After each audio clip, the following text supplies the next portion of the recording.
So, this story happened to my mum's friend in Korea about 10 years ago. Every time I hear this story, I still get chills.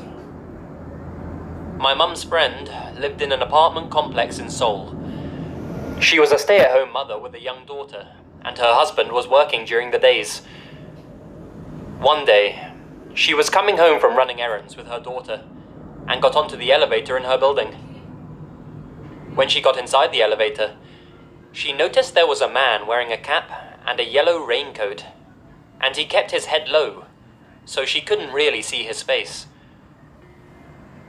She immediately felt really uneasy, and she made her daughter stand by her side, the side farthest away from the man. What made her feel even more uncomfortable was when she pressed the button for her floor, there was no other lit number. And on top of that, she noticed that he was carrying something wrapped inside newspaper close to his side.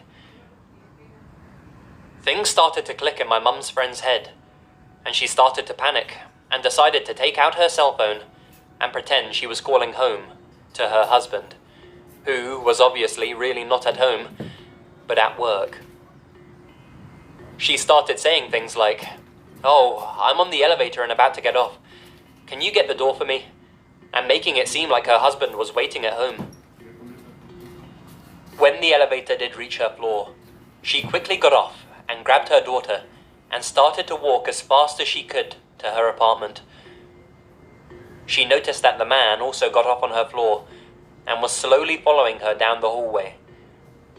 When my mum's friend got to her door, she started banging on it really loudly and shouting, "Hey, Yobo, I'm home.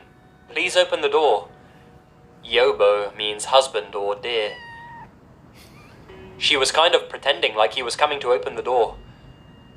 Upon seeing this, the man in the yellow raincoat started to walk away, back towards the elevator.